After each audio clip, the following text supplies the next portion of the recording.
후에 예수께서 각 성과 마을에 두루 다니시며 하나님의 나라를 선포하시며 그 복음을 전하실새 12 제자가 함께하였고 또한 악귀를 쫓아내심과 병 고침을 받은 어떤 여자들 곧 7 귀신이 나간 자 막달라인이라 하는 마리아와 헤롯의 청지기 구사의 아내 요한나와 수산나와 다른 여러 여자가 함께하여 자기들의 소유로 그들을 섬기더라. 각 동네 사람들이 예수께로 나와 큰 무리를 이루니 예수께서 비유로 말씀하시되 씨를 뿌리는 자가 그 씨를 뿌리러 나가서 뿌릴새 덜어는 길가에 떨어짐에 밟히며 공중의 새들이 먹어버렸고 덜어는 바위 위에 떨어짐에 싹이 났다가 습기가 없으므로 말랐고 덜어는 가시떨기 속에 떨어짐에 가시가 함께 자라서 기운을 막았고 덜어는 좋은 땅에 떨어짐에 나서 100배의 결실을 하였느니라. 이 말씀을 하시고 외치시되 들을 귀 있는 자는 들을지어다. 제자들이 이 비유의 뜻을 물으니 이르시되 하나님 나라의 비밀을 아는 것이 너희에게는 허락되었으나 다른 사람에게는 비유로 하나니 이는 그들로 보아도 보지 못하고 들어도 깨닫지 못하게 하려 함이라. 이 비유는 이러하니라. 씨는 하나님의 말씀이여 길가에 있다는 것은 말씀을 들은 자니 이에 마귀가 가서 그들이 믿어 구원을 얻지 못하게 하려고 말씀을 그 마음에서 빼앗는 것이요 바위 위에 있다는 것은 말씀을 들을 때에 기쁨으로 받으나 뿌리가 없어 잠깐 믿다가 시련을 당할 때에 배반하는 자요 가시떨기에 떨어졌다는 것은 말씀을 들은 자이나 지내는 중 이생의 염려와 재물과 향락의 기운이 막혀 온전히 결실하지 못하는 자요 좋은 땅에 있다는 것은 착하고 좋은 마음으로 말씀을 듣고 지키어 인내로 결실하는 자니라. 누구든지 등불을 켜서 그릇으로 덮거나 평상 아래에 두지 아니하고 등경 위에 두나니 이는 들어가는 자들로 그 빛을 보게 하려 함이라. 숨은 것이 장차 드러나지 아니할 것이 없고 감추인 것이 장차 알려지고 나타나지 않을 것이 없느니라. 그러므로 너희가 어떻게 들을까 스스로 삼가라. 누구든지 있는 자는 받겠고 없는 자는 그 있는 줄로 아는 것까지도 빼앗기리라 하시니라. 1월 28일 금요 새벽 큐티입니다. 이 시간에는 씨 뿌리는 비유에 대해서 말씀을 드리겠습니다. 8장부터 예수님의 갈릴리 전도 여행이 시작이 됩니다.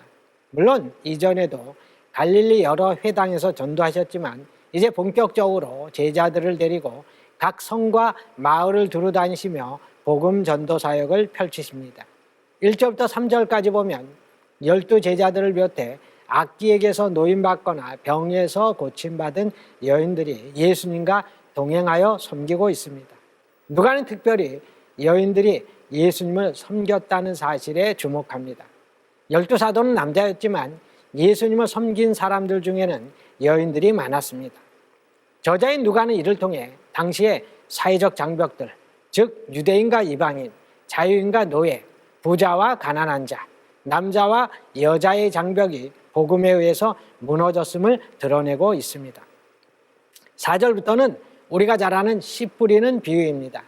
하나님께서는 우리 믿는 사람들이 좋은 열매 맺기를 원하십니다. 본문에 보면 4가지 마음밭이 나옵니다. 씨앗은 하나님의 말씀을 의미합니다. 4종류의 땅은 하나님 말씀을 듣는 4가지 유형의 마음을 뜻합니다.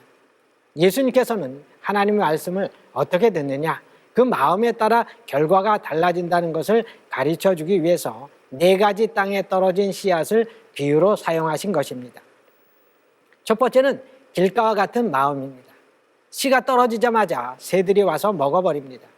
악한 자가 와서 그 마음에 뿌리운 것을 빼앗는 것입니다. 마귀가 가장 좋아하는 것이 바로 우리로부터 하나님 말씀을 빼앗는 것입니다. 길가와 같은 사람들은 말씀에 전혀 관심이 없습니다.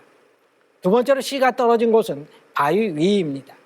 바위 위에 떨어진 씨는 금세 싹이 나지만 그 바위 때문에 뿌리를 내리지 못해서 습기를 흡수할 수 없어 곧 말라 죽게 됩니다. 즉시 기쁨으로 받지만 그 속에 뿌리가 없어서 잠시 견디다가 환난이나 핍박을 만나면 곧 넘어지고 마는 것입니다. 이런 사람은 신앙생활을 입으로만 하지 행동은 전혀 없는 사람들입니다. 어려움이나 시험이 찾아오면 교회와 담을 쌓고 주님을 떠나고 맙니다. 세 번째로 가시떨기와 같은 마음입니다. 가시떨기 위에 씨가 떨어지면 가시가 자라서 기운을 막는데 이 말은 질식시킨다는 말입니다. 이 가시떨기의 마음을 소유한 사람들은 세상의 염려와 재물과 향락의 기운이 막혀 결실을 맺지 못합니다. 가시떨기 위에 씨가 떨어지면 싹도 나고 줄기도 나옵니다. 그러나 얼마 지나지 않아 가시와 엉겅퀴가 순식간에 곡식의 키보다 더 자라나서 태양빛을 막고 흙 속에 습기와 영양분을 흡수해버려서 결실하지 못하게 만듭니다. 이 가시떨기와 같은 사람들은 하나님과 세상을 동시에 섬기는 사람들입니다. 세상적인 염려와 욕망으로 점점 신앙이 질식되어 갑니다. 세상의 유혹에 넘어가지 않기 위해서라도 우리는 말씀으로 무장해야 됩니다. 네 번째로는 좋은 땅의 마음입니다. 좋은 땅에 씨가 뿌려진다는 것은 말씀을 듣고 지켜 인내로 결실하는 사람을 말합니다. 100배의 결실을 하는 사람들로 하나님이 기뻐하시는 사람입니다. 우리는 좋은 땅의 마음을 가져야 합니다. 하나님의 말씀에는 무조건 아멘으로 순종하고 어떠한 상황에서도 믿음으로 인내하여 좋은 열매를 거두어야 할 것입니다. 좋은 땅의 마음을 가지고 100배의 결실을 맺는 복된 성도들이 다 되시기를 바랍니다. 기도하겠습니다.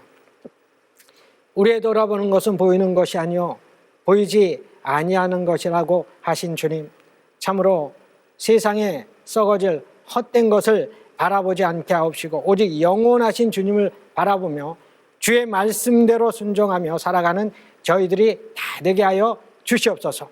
옥토와 같은 마음밭을 가지고 30배, 60배, 100배로 결실 맺는 아름다운 성도들이 다 될 수 있도록 우리 성도들을 축복하여 주시옵소서. 모든 말씀 예수님의 이름으로 기도드리옵나이다. 아멘.